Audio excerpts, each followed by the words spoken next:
வாழ்க அன்புடன் வளர்க நன்றி உணர்வுடன் மணிவண்ணன் பிரபஞ்ச சக்தி. நம்ம இந்த பிரபஞ்ச சக்தி சேனலில் இந்த லா ஆஃப் ஒன் அப்படின்ற புத்தகத்தினுடைய கருத்துக்கள் தொடர்ச்சி நம்ம பார்த்துட்ருக்குறோம். இன்றைக்கி வந்து 8வது பாகம். அந்த 8வது பாகம் பார்க்குறோம். 7ல் நாம் பார்த்த விஷயங்கள் வந்து பார்த்திங்க அப்படின்னா நம்மளுடைய ஃப்ரீவில் பற்றியும் ஆன்மாக்களினுடைய சக்தி ஒன்றிணைவதனால் ஏற்படக்கூடிய சக்திகளையும் நம்ம பார்த்தோம். இப்போ நம்ம இன்றைக்கி பார்க்க போகிறது இந்த பாகம் 8 அப்படிங்கிறது. இன்றைக்கி வந்து பார்த்திங்கன்னா என்ன நடந்துச்சு, இன்றைக்கி விடயங்கள் என்ன நடந்துச்சு, அந்த கேள்வி, அந்த டாக்டர் கேள்வி கேட்கவும் அந்த கார்லா வழியாக அந்த ரா என்ன பதில் சொல்கிறார் அப்படின்றத நம்ம பார்க்கலாம். அதாவது வாழ்க்கை அப்படிங்கிறது ஒரு விளையாட்டு போல் நம்ம பார்க்க ஆரம்பிச்சுக்கணும். இந்த வாழ்க்கையை ஒரு விளையாட்டு மாதிரி பார்க்கணும் அப்படின்றா கூறுறாரு. ஏன் அப்படின்னா நீங்கள் வந்து பார்த்தீங்க அப்படின்னா சின்ன குழந்தையாக இருக்கிறப்ப ஒரு விளையாட்டை போல் பார்த்தா அந்த குழந்தைங்க விளையாட்டு விளையாடும் பொழுது வந்து ரொம்ப மகிழ்ச்சியாக சந்தோஷமாக விளையாடுவாங்க. அந்த விளையாட்டையே வந்து வெற்றி பெறணும் அப்படிங்கிறதுக்காகவோ வெற்றியை வந்து தோல்வியை தவிர்க்கணுங்கிறதுக்காகவோ அவங்க விளையாட்டை விளையாடுறோம் அப்படின்ற அந்த ஒரு எண்ணம் இருக்கும். அப்படி விளையாடுறப்ப அதில் வெற்றியோ தோல்வியோ எது வந்தாலும் அதை ஏற்றுட்டு அதோடு முடிச்சுக்குவாங்க. திரும்ப அந்த விளையாட்டை விளையாடுவாங்க, அடுத்து அந்த விளையாட்டை விளையாடுவாங்க. இது மாதிரி அந்த வாழ்க்கை பயணத்தில் அது தொடர்ச்சியாக நடந்துகிட்டே இருக்கும். இந்த குழந்தைகளுடைய விளையாட்டுத்தன்மையை பார்த்தோம் அப்படின்னா நமக்கு ரொம்ப நம்மகிட்ட வந்து அவங்க சொல்லுவாங்க, அப்பா அவன் இது பண்ணிட்டான் அது பண்ணிட்டான், விளையாட்டுத்தனை விடுறா அப்படின்னு சொல்லுவோம். அப்படின்னா என்னென்னா விளையாட்டாக அதை விளையாட்டோடு விட்டுறணும் அப்படின்ற ஒரு அனுபவம். உங்களுடைய வாழ்க்கையும் நீங்கள் இது மாதிரி பார்க்க கற்றுக்கிட்டீங்க அப்படின்னா உங்களுடைய வாழ்க்கையில் சங்கடங்களே இருக்காது. எல்லாமே ஒரு விளையாட்டு போல தான். நாமளும் அது கேம் மாதிரி தான் நம்ம விளையாடுறோம். சில நேரங்களில் அந்த விளையாட்டுகள் வந்து நமக்கு வெற்றியை தரலாம், சில நேரங்களில் தோல்வி தரலாம், சில நேரங்களில் அனுபவங்களை தரலாம், சில நேரங்களில் சங்கடங்களை தரலாம். ஆனால் எது தந்தாலும் அதை ஒரு விளையாட்டாக பார்க்க கற்றுக்கிட்டோம் அப்படின்னா நமக்கு நம்மளுடைய மனம் வந்து அமைதியாக இருக்கும் அப்படின்னு சொல்கிறாரு. அப்போ அது வந்து இதில் எதுவுமே தனியே இல்லை அப்படின்னு சொல்கிறாரு. இப்போ வந்து ஏதாவது ஒரு விளையாட்டை வந்து நம்ம தோல்வி அடைஞ்சாலும் அதுக்கு நம்ம எவ்வளோ ஆறுதல் சொல்கிறோம் அந்த குழந்தைக்கு. அது மாதிரி தான் நம்மளுடைய வாழ்க்கைக்கு நம்மளே ஆறுதலாக இருந்துக்க முடியும். நம்மளால் அதை வந்து அடுத்த எளிதாக கடந்து போக முடியும். அந்த இடத்துலேருந்து அந்த சூழலேருந்து எளிதாக கடந்து போக முடியும். இது ஒரு விளையாட்டாக நம்ம பார்க்குறப்ப. அடுத்ததாக உங்களுடைய வாழ்க்கையை ஒரு கார்ட்ஸ் வச்சுருப்போம் இல்லையா, நிறைய கார்ட்ஸ் வச்சுருப்போம்ல, அந்த மாதிரி வச்சுக்கோங்க. ஹேண்ட் ஆஃப் கார்ட்ஸ், கையில் இருக்கக்கூடிய அட்டைகள் அப்படின்னு பார்த்துக்கோங்க. அதை வந்து போலின் அனாலஜி அப்படின்னு சொல்கிறார். அதாவது என்னென்னா உங்களுடைய வாழ்க்கையில் அனைத்து அனுபவங்களும் வந்து பார்த்திங்க அப்படின்னா மகிழ்ச்சி அல்லது துக்கம், சிரிப்பு இந்த மாதிரி உணர்வுகளை தருது.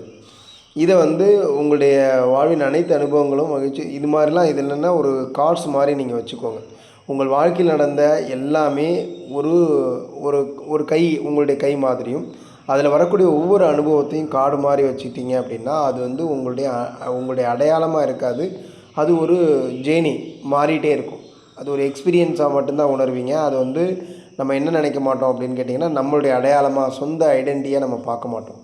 அப்போது இந்த மாதிரி நீங்கள் வந்து ஏதாவது ஒன்று செய்ய முயல்கிறப்ப அது ஒரு கார்டு மாதிரி தான். அப்போ அது வந்து என்ன பண்ணுவீங்க, ஒரு ஐடென்டிட்டி, அவ்வளோதான். அப்படிங்கிற அக்செப்டன்ஸ் பண்ணிட்டீங்க அப்படின்னா அது வந்து ஹேண்டோட அந்த கையில் இருக்கக்கூடிய ஒரு விஷயம், அவ்வளோதான். அதோடு அது முடிஞ்சு போயிடுது. அப்போ உங்களுக்கு ஒரு அமைதி உருவாக்கும். இது வந்து நம்மளுடைய அடையாளமாக பார்க்குறோம். ஒரு துன்பம் தர நிகழ்வா அப்படின்னா அதை உடனே என்ன பண்ணுறோம் அப்படின்னு கேட்டிங்கன்னா இது நம்மளுடைய அடையாளம், நாம் இப்படி மோசமாக பண்ணிட்டோமே, அப்படி பண்ணிட்டோமே, இப்படி பண்ணிட்டோமே. அப்போ மனதில் நிம்மதி இல்லாமல் போகுது. இல்லை, அது இந்த கார்டு இப்படி இருக்குதா, பரவாயில்ல, இந்த கார்டுலேருந்து நான் இதை கற்றுக்கிட்டேன், அடுத்த கார்டு நான் எடுக்கும்போது நிச்சயமாக எனக்கு நல்ல கார்டு வரும் அப்படிங்கிற அந்த ஒரு தன்மை நமக்குள்ளே வர ஆரம்பிச்சிது அப்படின்னா நம்மளுடைய வாழ்க்கையில் வரக்கூடிய ஒவ்வொரு சங்கடங்களையும் ஒவ்வொரு இதையுமே வந்து நம்ம ரொம்ப எளிமையாக கடந்து போவோம். இல்லைன்னா அது நமக்குள்ளே மிகப்பெரிய அழுத்தத்தை உருவாக்கிக்கிட்டு இருக்கோம். அடுத்ததாக வெற்றி அப்படிங்கிறது நீங்கள் பெறணும் அப்படின்னா உங்களுக்குள்ள அன்பும் சேவையும் வளர வேண்டும். அன்பும் சேவையும் சேரணும். வெற்றிங்கிறது இந்த பூமியை அழிக்காமல் அன்பிலும் சேவையினாலையும் வாழ்ந்து பெறப்பட்ட ஒரு பொருளாக நம்ம பார்க்கணும். அதாவது சக்தி அப்படிங்கிறது என்ன அப்படின்னு சொல்கிறாங்கன்னா வெற்றியோ சக்தியோ மற்றவரை கட்டுப்படுத்துவதில் இல்லை. உண்மையான வெற்றி அப்படிங்கிறது அன்புடன் அவரிடம் நம்ம பகிர்ந்துக்கூடிய விடயங்கள்னால தான் அது வருது. இப்போ ஒரு நண்பருக்கு நம்ம உண்மையாலுமே உதவி செஞ்சோம் அப்படின்னா அதுதான் உண்மையான வெற்றி. அதை விட்டுட்டு நாமோ அவரை கட்டுப்படுத்த நினச்சோம்னா அவருடைய ஃப்ரீவில்ல நம்ம தலையிடுறோம் அப்படின்னா அது அங்கே உண்மையான வெற்றி கிடையாது. இது வந்து சர்வீஸ் டு அதர்ஸ் அப்படிங்கிறதுல வருது இல்லையா? அடுத்தவங்களுக்கு நாம் மனப்பூர்வமாக உதவி செய்கிறதன் மூலியமாக நம்மளுடைய வாழ்க்கையில் ஒரு ஒரு ஒரு உயர்ந்த சேவை செய்கிறோம். அதன் மூலியமாக நல்ல இடத்தை பெறுறோம். சர்வீஸ் டு செல்ஃப் அப்படிங்கிறது இருளை தரக்கூடியது. சர்வீஸ் டு அதர்ஸுங்கிறது வெளிச்சத்தை தரக்கூடியது. அன்பின் வெளிச்சமாக அது இருக்கும். இது நம்முடைய இருளாக அது இருக்கும். சர்வீஸ் டு செல்ஃப் அப்படிங்கிறத உணர்ந்தீங்க அப்படின்னா நம்முடைய வாழ்க்கையை இனி வரும் காலங்களில் ஒரு கேம் மாதிரி, சின்ன பிள்ளைங்க விளையாடுற ஒரு விளையாட்டு மாதிரி பாருங்கள். அதே மாதிரி உங்களுடைய கையில் இருக்கிற கார்ட்ஸ், நம்ம வச்சுருக்கிற கார்ட்ஸ் மாதிரி பாருங்கள். ஒவ்வொரு விஷயங்களையும் ஒரு விளையாட்டு இன்றைக்கி எடுக்கிறீங்க, ஒரு வேலைக்கு போகிறீங்க அப்படின்னா, இந்த வேலையில் ஒரு வேலையை செய்கிறீங்க அப்படின்னா அந்த கார்டை எடுத்துருக்கிறீங்கன்னு அர்த்தம். அந்த கார்டை எடுத்தால் என்ன நடக்கும், அதனுடைய பவர் என்ன, அதனுடைய இது என்ன, அதுக்கு தகுந்த அனுபவங்கள் உங்களுக்கு கிடைக்கும். ஒருவேளை அதில் வெற்றி கிடைச்சா அடுத்த கார்டை எடுங்க, அந்த கார்டை தூக்கி போட்டு அடுத்த கார்டை எடுங்க. ஏன்னா வாழ்க்கை அப்படிங்கிறது ஒரே இடத்துல நின்றுட்டு இருக்கிறதுல நாம் பயணிச்சுட்டே இருக்கிறோம். நிறைய அனுபவங்களை நம்மளுக்குள்ளே எடுத்துகிட்டே இருக்கிறோம். அந்த ஒரு புரிதல் நம்மளுக்குள்ளே வேணும். அப்புறம் வெற்றி அப்படிங்கிறது அன்புங்கிற ஒரு விடயத்தின் மூலியமாக மட்டுமே பெறப்பட வேண்டும் அப்படிங்கிறதையும் நீங்கள் உணர்ந்துட்டீங்க அப்படின்னா உங்களுடைய வாழ்க்கை ரொம்ப மகிழ்ச்சியாக இருக்கும். அப்போ இது மாதிரி வந்து நம்மளுடைய விளையாட்டாகவே நீங்கள் இதை எடுத்துகிட்டு போகும்பொழுது வாழ்க்கை சந்தோஷமாக இருக்கும், மன அமைதியோடு இருக்கும்.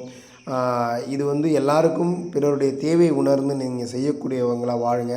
அந்த அன்பை கொடுக்கக்கூடிய நபராக மாறுங்க அப்படிங்கிறது தான் இதில் இன்றைக்கி முக்கியமானது. அதாவது இந்த பார்ட்டை பொறுத்த மட்டும் நீங்கள் வந்து பார்த்தீங்க அப்படின்னா சர்வீஸ் டு செல்ஃப் அப்படிங்கிறது எப்பயுமே நமக்கு இருளை தரக்கூடியதாகவும், சர்வீஸ் டு அதர்ஸ் அப்படிங்கிறது வந்து பார்த்திங்கன்னா எப்பயுமே நமக்கு வெளிச்சத்தை தரக்கூடியதாகவும் இருக்கும். அப்படி நம்ம அந்த வாழ்க்கையை மிக எளிதாக பார்க்குறப்ப தான் அந்த வாழ்க்கை ரொம்ப அற்புதமாகவும் ரொம்ப அழகாகவும் நமக்கு போகும், மனம் அமைதியாகவும் இருக்கும் அப்படிங்கிறத இந்த பாகம் 8 வந்து ஒரு உணர்த்துகிறாங்க. இது வந்து வால்யூம் 1 நம்ம பார்த்துட்ருக்கோம். இதில் வந்து பார்த்திங்க அப்படின்னா அடுத்ததாக சில கருத்து, அதாவது நான் வந்து முழுமையாக அந்த அப்படியே புக் ரீடிங்காக நம்ம கொடுக்காம அதனுடைய சாராம்சத்தை மட்டும் நான் உங்களோட பகிர்ந்துட்டுருக்கிறேன். அப்போது இதில் வந்து என்ன சொல்கிறாருன்னா அடுத்து 9 வந்து பார்த்திங்க அப்படின்னா பூமி அப்படிங்கிறது கிட்டத்தட்ட ஒரு 75,000 வருடங்களுக்கு ஒரு முறை அதனுடைய டென்சிட்டி, அதோடைய பரிணாமத்தை மாற்றிக்கிடுது. அப்போ 75,000 வருடங்களுக்கு முன்னாடி அவர் என்ன சொல்கிறார் அப்படின்னா தேர்டு டென்சிட்டி உயிர்கள் வந்து நேரடியாக மார்ஸ்லேருந்து இதுக்கு வந்துச்சு அப்படின்னு சொல்கிறார். அதாவது மார்ஸ்லேருந்து 75,000 வருடங்களுக்கு முன்னாடி அந்த தேர்டு டென்சிட்டி வந்து அந்த மாதிரி அங்கே இல்லாத சூழல் வரும் பொழுது, அங்கே ஒரு மாற்றம் ஏற்படும் பொழுது அந்த உயிர்களை வந்து வேறு எவால்வேர்டு ஆன்மாக்கள் அப்படின்னு சொல்கிறாங்க, கார்டியன்ஸ் அப்படின்னு சொல்கிறாங்க. அவங்க வந்து என்ன பண்ணுறாங்க அப்படின்னு கேட்டிங்கன்னா அதில் சில மாற்றங்களை ஏற்படுத்தி, ஜெனட்டிக் முறையில் அந்த மாற்றங்களை ஏற்படுத்தி அந்த உயிர்களை, அந்த ஆன்மாக்களை இந்த பூமிக்கு வர செஞ்சாங்க. அப்போ பழைய மக்கள் அழிந்து போனப்போ அவங்களோட டிஎன்ஏ எடுத்து இந்த ட்ரான்ஸ்ஃபர் பண்ணுறாங்க இல்லையா, அந்த மாதிரி இதை வந்து உருவாக்கி அந்த ஆன்மாக்களை இதுக்கு கொண்டு வந்தாங்க அப்படின்னு சொல்லுவாங்க. கார்டியன்ஸ் அப்படிங்கிறது ஸ்பிரிச்சுவல் மறுசீரமைப்பாளர்கள் அப்படின்னு சொல்லுவாங்க அவங்கள. இந்த மார்ஸில் இருக்கக்கூடிய ஆன்மாக்கள் மற்றும் பூமியினால் உருவாக்கப்பட்ட சமூக நினைவு தொகுப்புகளையும் இந்த கார்டியன்ஸ் ஒன்றிணைச்சு இங்கே ஒரு அழுத்தம், அதாவது ஃப்ரீவில் பற்றிய ஒரு காரணம் அவங்களுக்கு அதை உணர்த்தி அப்படி உருவாக்கப்பட்டதான் இந்த தொகுப்பு அப்படின்னு சொல்கிறாங்க. அப்போ இந்த கார்டியன்ஸ் அப்படிங்கிறது என்ன அப்படின்னா ஒரு எவால்வ்டு ஆன்மா குழு அப்படின்னு சொல்லலாம். மார்ஸில் இருக்கக்கூடிய ஆட்கள் ஆன்மீக முறைகளை இந்த எர்த்துக்கு குடிமுகமாக மாற்றினாங்க, அப்படியே மக்களை கொண்டு வந்து மாற்றினாங்க. ஆனால் இது வந்து ஒரு சில கார்டியன்ஸ்னால் ஃப்ரீவில் அப்படிங்கிறது மீறுவதாக எண்ணப்பட்டாலும் அதனால் மண்ணில் வந்து இந்த கான்டைன் வந்து ஆரம்பமானது, இந்த பகுதி, இந்த பார்ட் வந்து ஆரம்பமானது அப்படின்னு சொல்கிறாங்க. இன்றைக்கி இருக்கக்கூடிய பிளானட்டுக்கு ஒரே அமைப்பு என்று உணராமல் இதை வந்து என்ன சொல்கிறாங்கன்னா ஒரு சுய விருப்பத்தை தவிர்க்கிறதுக்காக அந்த கட்டுப்பாட்டு ஜோன் உருவாக்கப்பட்டது அப்படின்னு சொல்கிறாங்க. அதே நேரத்தில் இன்னொரு முக்கியமான விஷயம் என்ன அப்படின்னு கேட்டிங்கன்னா இவர் என்ன சொல்கிறாருன்னா மால்டெக் அப்படிங்கிறது பிக் ஃபுட் அப்படிங்கிற மாதிரி இரண்டாவது டென்சிட்டி உணர்வுகளும், அதாவது நம்ம தேர்டு டென்சிட்டி ஆன்மாக்களை தான் கொண்டு வந்தாங்க அப்படின்னு சொல்கிறோம். இரண்டாவது டென்சிட்டினா ஜஸ்ட் பீயிங், அவங்க இருத்தல் அப்படின்ற அந்த நிலையில் இருக்கக்கூடிய போது எர்த்தில் இரண்டாவது டென்சிட்டி வடிவங்களே இல்லை. ஆனால் மால்டெக் பீயிங்ஸ் வந்து என்ன பண்ணுதுன்னா எர்த்தில் பிக் ஃபுட் அப்படிங்கிற அந்த நிலையில் அவங்க வந்து இங்கே இருப்பாங்க அப்படின்ற நிலைக்கு கொண்டு வர்றாங்க. அதாவது இன்றைக்கி இருக்கிற செகண்ட் டென்சிட்டி வந்து சாதாரணமாக பீயிங்ஸ், அவங்க இருந்த நிலையில் அந்த ஆன்மாக்கள் இருந்துச்சு. அவர்கள் டிஸ்ட்ராக்ஷனுக்கு முன்னாடி, அழிவுக்கு முன்னாடி தன்னுடைய கர்மாவுக்கு இதுக்கு ஹீலிங்க்கு இந்த எர்த்துக்கு வர்றாங்க. அந்த ஹீலிங் பண்ணிக்கிறதுக்காக எர்த்துக்கு வர்றாங்க. தன்னை வந்து உயர்த்திக்கிறதுக்காக அடுத்த நிலைக்கு கொண்டுட்டு போகிறதுக்காக அந்த ஆன்மாக்கள் பூமிக்கு வர்றாங்க.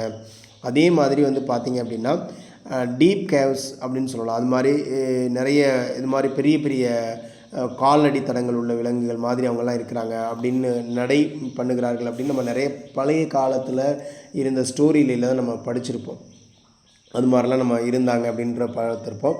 அது எதுக்காக அப்படின்னா கேட்டிங்கன்னா ஹீலிங் மற்றும் ஹார்வெஸ்ட் லிங்க். அதாவது அவர் என்ன சொல்கிறாருன்னா, இந்த மார்ஸில் இருக்கக்கூடிய பீயிங்ஸ் வந்து பூமிக்கு கொண்டுட்டு வர்றது லா ஆஃப் ஒன் அடிப்படையில் ஃப்ரீவில்ல ஒரு சிறந்த ஒரு மாற்றத்தை ஏற்படுத்துறதுக்காக மரியாதை செய்யக்கூடிய வகையில் அதை மாற்றி இந்த இடத்துல அதை குடியமர்த்துறாங்க அப்படின்னு சொல்கிறாங்க. அதாவது மார்ஸில் ஹார்வெஸ்ட் அப்படிங்கிறது இல்லை, பீயிங்ஸ் எர்த்து ஆர்பிட்டில் தான் அவங்க வைக்கப்பட்டாங்க. அவங்கள கொண்டாந்து எங்கே வைக்கிறாங்கன்னா எர்த்தில் தான் கொண்டாந்து வைக்கிறாங்க. உலகத்தில் ஆன்மீக வளர்ச்சிக்கு உதவுனது ஃப்ரீவில் அதாவது வந்து இன்டாக்டாக எடுக்கப்பட்டது அப்படின்னா இங்கே தான் அப்படின்னு சொல்கிறாங்க. அப்போ அதனால என்ன அப்படின்னு கேட்டிங்கன்னா, நீங்கள் இதை ஒரு தீர்வாக எடுத்துக்கொள்ளலாம். அதாவது நம்ம இந்த பூமிக்கு வர்றதே வந்து என்ன அப்படின்னு கேட்டிங்கன்னா, நமக்கு ஒரு பாடம், ஒரு தேர்வு வைக்கிறாங்க, எக்ஸாமுக்கு போகிற மாதிரி. அதுக்காக தான் நம்ம இங்கே வந்திருக்கிறோம். இங்கே வந்து நமக்கு என்னென்னலாம் நம்மளை நோக்கி வருதோ அது எல்லாமே நமக்கு ஒவ்வொரு தலைப்புகளை வைக்கக்கூடிய எக்ஸாம் அப்படிங்கிறத நம்ம உணர்ந்துட்டோம் அப்படின்னா, தேர்வு அப்படிங்கிறத உணர்ந்துட்டோம் அப்படின்னா நம்மளால் நம்மளுடைய நிலைகளை எளிதாக கடந்து போக முடியும். ஏன் அப்படின்னா இந்த மாதிரி ஒரு விஷயம் நடந்திருக்குது. 75,000 ஒரு பிளானட்டோடைய ஒரு பரிணாமம் அப்படிங்கிறது 75,000 வருடங்கள் அப்படின்னு சொல்கிறாங்க. அப்போ இந்த பூமிக்கு 75,000 வருடங்கள் முடிந்து இப்போ அடுத்த நிலைக்கு அது வந்து 4th டென்சிட்டிக்கு போகக்கூடிய ஒரு பிளானட்டாக இருக்குது. ஆனால் 4th டென்சிட்டி போகிறதுக்கு அதால் முடியல. என்னென்னா நம்ம சொன்னோம் இல்லையா, பழைய வீட்டை இடிச்சிட்டு புது வீட்டுக்கு போகும்போது அந்த நினைவுகள் இருக்கும் அப்படின்னு சொன்னோம்ல, அதே மாதிரி தான் இது சில பழைய கால உணர்வுகள் பழைய சிந்தனைகளால் அந்த சவால்கள் கூட இருந்துக்கிட்டே இருக்குது, மாறிக்கிட்டே இருக்குது அப்படின்னு சொல்லலாம். அப்போ மார்ஸ்லேருந்து வந்த 3rd டென்சிட்டியுடைய ஆன்மாக்கள் இங்கே வந்து குடியமர்த்தப்பட்டு அவங்கள அந்த பீயிங்ஸை இங்கே கொண்டு வந்து புனரமைக்கப்பட்டு இங்கே விட்டுருக்காங்க. அதுக்காக அப்படின்னா அது ஒரு தேர்வு, அவங்க அடுத்த நிலையை போகிறதுக்காக. அப்போது இதை யார் பண்ணுறா, கார்டியன்ஸ் ரோல், அதாவது மார்ஸில் இருக்கக்கூடிய ஆன்மீக அந்த குழு இருக்கு இல்லையா, அதில் முன்னேற்றம் அடைந்த அந்த குழுக்கள் எல்லாம் சேர்ந்து அதை பண்ணுறாங்க. அப்போது இந்த மாதிரி நம்மளுடைய ஆன்மாக்கள் ஹீலிங் செய்யப்படுவதற்காக ஒவ்வொரு பிளானட்டுக்கும் மாற்றப்பட்டுகிட்டே இருக்கிறாங்க. இங்கே என்ன வந்திருக்கு, பூமியில் ஃப்ரீவில் அப்படிங்கிறது துணையாக இருக்குது. இங்கே அந்த ஆன்மாக்கள் இது பண்ணுறதுக்கு ஃப்ரீவில் துணையாக இருக்குது. ஸோ இந்த நிலையில் இருந்து தான் அவங்களால இதை பண்ண முடியும் அப்படிங்கிறத அவங்க சொல்லியிருக்காங்க. இதுவரை இந்த மார்ஸ்லேருந்து டிரான்ஸ்ஃபர் ஆன இது மாதிரியான அனுபவங்கள்லாம் எப்படி வந்து நமக்கு வந்து ஏற்படுத்தப்படுது அப்படிங்கிறதையும் நம்ம உணரணும். அதுமாரி வந்து பார்த்திங்க அப்படின்னா நிறைய விஷயங்களை நினைவூட்டுறதுக்காக ஹீலிங் ஜேர்னியை வந்து கர்மாவை வந்து கிளென்ஸ் பண்ணுறதுக்காக வந்திருக்கக்கூடிய நிகழ்வுகள் அப்படிங்கிறதையும் நம்ம உணர்ந்துட்டோம் அப்படின்னா நம்மளுடைய வாழ்க்கையில் எந்த விதமான துன்பங்களும் நமக்கு பெருசாக தெரியாது. இது எல்லாமே நமக்கு நம்மளுடைய மாற்றம், நம்மளுடைய growth அப்படிங்கிறத நம்ம நினச்சோம் அப்படின்னாலே நம்மளுடைய வாழ்க்கை பயணம் இனிதாக அமையும். தொடர்ந்து இணைந்திருங்கள். அடுத்த தொடரோடு உங்களை நான் சந்திக்கின்றேன். நன்றி. உங்கள் மணிவண்ணன்.